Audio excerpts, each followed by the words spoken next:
ஓம் ஸ்ரீ குருபியோ நமக. ஓம் ஸ்ரீ மகாபெரியவா சரணம். வரும் ஜனவரி 25ஆம் தேதி ஞாயிற்றுக்கிழமை ரத சப்தமி.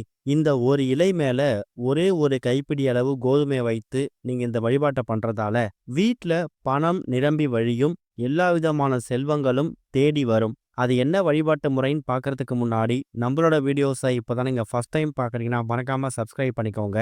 தொடர்ந்து இது மாதிரி அப்டேட் தெரிஞ்சுக்கிறதுக்கு பக்கத்தில் நோட்டிஃபிகேஷன் பெல்லை கிளிக் பண்ணி ஆல் அப்படிங்கிற செலக்ட் பண்ணிக்கோங்க. இப்போ என்ன இலையை பயன்படுத்தி என்ன மாதிரி வழிபாடு செய்ய போகிறோம் அப்படிங்கிற பற்றி தெளிவாக தெரிஞ்சுக்கலாம். ஒரு மாதமும் நமக்கு அமாவாசைக்கு பிறகும் பௌர்ணமிக்கு பிறகும் 2 வகையான சப்தமி திதிகள் வரும். அமாவாசைக்கு பிறகு வரக்கூடியது வளர்பிறை சப்தமி திதி, பௌர்ணமிக்கு பிறகு வரக்கூடியது தேய்பிறை சப்தமி திதி. நிறைய பேர் பஞ்சமி, சஷ்டி, சதுர்த்தி இது மாதிரி பல முக்கியமான திதிகளுக்கு தான் முக்கியத்துவம் கொடுத்து வழிபாடு செய்வாங்க. சப்தமி திதியில புதுசா என்ன இருக்க போகுது அப்படிங்கிற கேள்வி நிறைய பேருக்கு வரும். மற்ற மாதங்கள்ல வரக்கூடிய சப்தமியை நம்ம பெருசா கணக்குல எடுத்துக்கலாம் கூட, தை மாதத்துல வரக்கூடிய வளர்பிறை சப்தமி திதி இருக்குல்ல, அதுதான் ரத சப்தமி. சூரிய பகவான் அவதரித்த இந்த நாளை நம்ம சூரிய ஜெயந்தியாவும் கணக்குல எடுத்துக்கலாம். கிரகங்கள் மொத்தம் 9.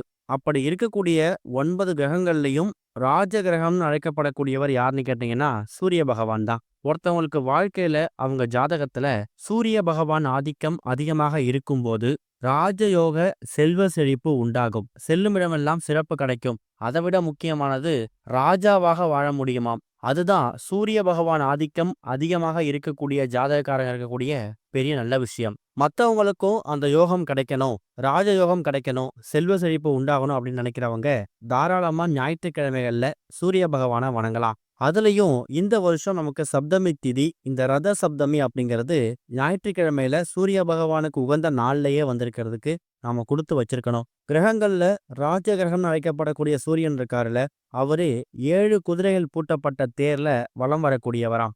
அவரை நம்ம வணங்கும் போது அதுலயும் அவர் அவதரிச்ச தினமாக இருக்கக்கூடிய தை மாத வளர்பை சப்தமி திதியாக வரக்கூடிய இந்த ரத சப்தமி தினத்துல நம்ம சூரிய நமஸ்காரம் செய்து சூரிய பகவானை வழிபடும் போது எக்கச்சக்கமான பலன்கள் ஏற்படும். முதல்ல சப்தமி திதி எத்தனை மணிக்கு ஆரம்பித்து எத்தனை மணிக்கு முடியுது அப்படின்னு தெரிஞ்சுக்கணும். ஜனவரி 24ஆம் தேதி சனிக்கிழமை இரவு 11 மணி 15 நிமிஷத்துக்கு ஆரம்பிக்கக்கூடிய சப்தமி மறுநாள் ஞாயிற்றுக்கிழமை இரவு 9 மணி 19 நிமிஷம் வரைக்கும் இருக்கு. நீங்க ஞாயிற்றுக்கிழமை மாலை நேரத்துல 4:30 6 மணி வரைக்கும் ராகு காலம் இருக்கு. மதியம் 12 மணிலேருந்து 1:30 மணி வரைக்கும் யமகண்டம் இருக்கு. இந்த 2 நேரத்தை தவிர்த்துட்டு மற்ற நேரங்கள்ல தாராளமா ரத சப்தமிக்கான வழிபாடு செய்யலாம். அதுலயும் காலையில 7:30 8:30, அதை விட்டீங்கன்னா 9:30 10:30, இந்த 2 1 மணி நேரங்கள்ல ஏதாவது ஒரு நேரத்தை பயன்படுத்தி சூரிய பகவானுக்கு வழிபாடு செய்யுங்க. என்ன மாதிரி வழிபாடு செய்யறது? ரொம்ப பெருசா பண்ண வேணாம். உங்க வீட்டோட பூஜை அறையில விளக்கேத்தி வச்சு மற்ற தெய்வங்களை வணங்கும் போது சூரிய பகவானுக்கு தீபதூபம் காமிக்கணும். உங்க குடும்பத்தோட எல்லாரும் கைகளை தலைக்கு மேல கூப்பி சூரிய பகவானை நமஸ்காரம் பண்ணுங்க. எங்க வாழ்க்கையில் இருக்கக்கூடிய எல்லா விதமான கெடுதல்களும் நீங்கணும், உடல் சம்பந்தப்பட்ட எல்லா வியாதிகளும் தீரணும், ராஜ யோகம் உண்டாகணும், செல்லும் இடமெல்லாம் சிறப்பு கிடைக்கணும்னு மனசார பிரார்த்தனை பண்ணிக்கிட்டு நீங்க சூரிய பகவான் நமஸ்காரம் பண்ணி வணங்கும் போது அவருடைய அருள் உங்களுக்கு ரத சப்தமி அன்னைக்கு பரிபூர்ணமா கிடைக்கும். முடிஞ்சா சூரியன் வெட்டை வெளிச்சமாக தெரியக்கூடிய அந்த காலை நேரம் 7:30 8:30, 9:30 10:30 இந்த நேரத்துல வழிபாடு செய்யுங்க. அந்த நேரத்துல இப்ப நாம சொல்லக்கூடிய இந்த பரிகாரத்தை பண்ணலாம். இந்த ஒரு பரிகாரம் ரொம்ப ரொம்ப சக்தி வாய்ந்த ஒரு பரிகாரம். சூரிய பகவானுக்கும் ரத சப்தமிக்கும் உகந்த நாள்ல பண்ணக்கூடிய பரிகாரம். இதுக்கு தேவையான பொருள் ஒரே ஒரு இலை, அதை விட்டீங்கன்னா ஒரே ஒரு கைப்பிடி அளவு கோதுமை. கோதுமை எதுக்காக எடுத்துக்கிறோம் அப்படிங்கிற கேள்வி நிறைய பேருக்கு வரும். நம்மளோட பதிவுகளை தொடர்ச்சியா பார்க்குறவங்களுக்கு தெரியும், சூரிய பகவானுக்கு உரிய தானியம் கோதுமை தான். அதுவும் ஞாயிற்றுக்கிழமையில ரத சப்தமி வந்திருக்கிறதால இந்த கோதுமையோட சக்தி அப்படிங்கிறது அதிகமா இருக்கும். அடுத்ததா ஒரே ஒரு இலை, அது என்ன இலைனா எருக்க இலை. இப்ப ரீசெண்டா நம்ம சேனல்ல எருக்க இலையை வைத்து ரத சப்தமி அன்னைக்கு பாவங்களை போக்குவதற்கான ஒரு குளியல் பரிகாரம் சம்பந்தமான ஒரு வீடியோ போட்டிருக்கோம். அதையும் மறக்காம செக் பண்ணி பாருங்க. எருக்க இலைக்கும் சூரிய பகவானுக்கும் அப்படிப்பட்ட ஒரு தொடர்பு இருக்கு. சமஸ்கிருதத்துல அர்க்கா இலை அப்படிங்கிற பெயர்ல தான் இந்த எருக்க இலை அழைக்கிறாங்க. எருக்க இலை சூரிய பகவானுக்கு ரொம்ப உகந்தது. பாவங்களையும் சாபங்களையும் போக்கக்கூடிய சக்தி கொண்ட அற்புதமான ஒரு இலை இந்த ஒரு எருக்க இலை. எந்த எருக்க இலையா இருந்தாலும் பரவாயில்ல, ஏதாவது ஒரு எருக்க இலையை பறிச்சுட்டு கழுவி சுத்தப்படுத்தி இப்ப நம்ம சொல்லக்கூடிய இந்த ஒரு பரிகாரத்துக்கு பயன்படுத்திக்கோங்க. அதாவது குளியலுக்கு பயன்படுத்தக்கூடியது தனி. அது இல்லாம கோதுமை வைத்து பண்ணக்கூடிய இந்த ஒரு பரிகாரத்துக்காக பிரத்யேகமா நீங்க ஒரு எருக்கிலை தயார் செஞ்சு வச்சுக்கணும். காலை நேரத்துல பண்றது விசேஷம். கூடுமான அளவுக்கு சூரியன் அஸ்தமனம் ஆகறதுக்குள்ள இந்த பரிகாரத்த பண்ணிடுங்க.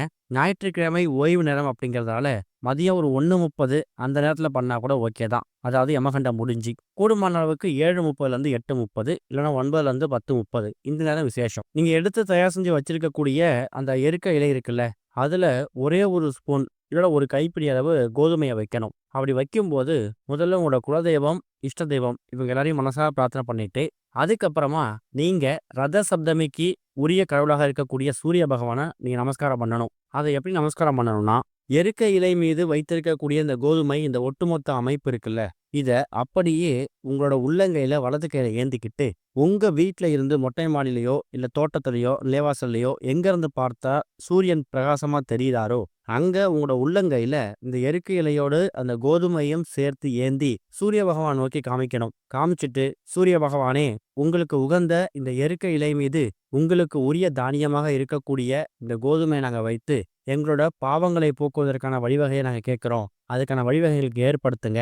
உடல் சம்பந்தப்பட்ட, மனம் சம்பந்தப்பட்ட பிரச்சனைகளுக்கு முற்றுப்புள்ளி கிடைக்கணும். கணவருக்கோ, மனைவிக்கோ, இல்ல மகனுக்கோ, மகளுக்கோ நல்ல உத்தியோகம், நல்ல ஊதிய உயர்வு கிடைக்கணும். போகக்கூடிய இடத்துலாமே பேரு புகழ் உண்டாகணும். நீங்க எப்படி கிரகங்கள்ல ராஜாவா இருக்கீங்களோ, அதே மாதிரி எங்க குடும்பத்துக்கும் ராஜயோக செல்வ செழிப்பு கிடைக்கணும்னு மனசார பிரார்த்தனை பண்ணிக்கோங்க.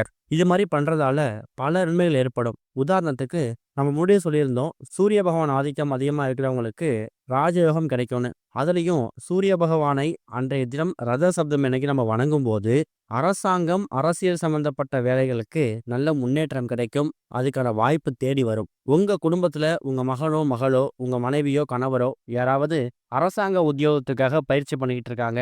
கடினமா உழைக்கிறாங்க.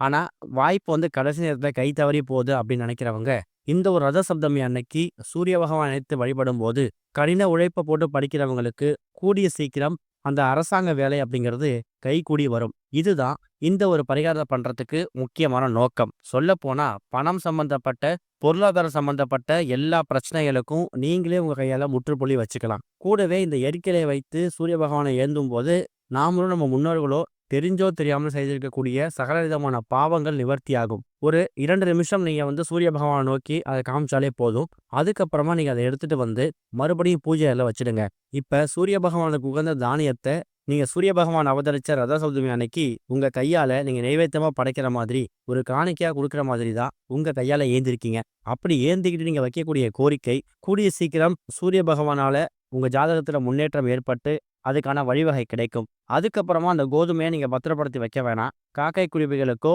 இல்ல எறும்பு புற்றுலையோ போட்டுருங்க. அந்த இலையை மட்டும் எடுத்து கால் படாத மாதிரி தண்ணியில விட்டுருங்க. இதுதான் சூரிய பகவானுக்கு உரிய ரத சப்தமி அன்னைக்கு பண்ணக்கூடிய அற்புதமான இலை அப்புறம் கோதுமை வைத்து பண்ணக்கூடிய பரிகாரம். நம்பிக்கையோட பண்ணுங்க. நல்ல முன்னேற்றம் கிடைக்கும். ஓம் ஸ்ரீ குருபியோ நமக. ஓம் ஸ்ரீ மகா பெரியவா சரணம்.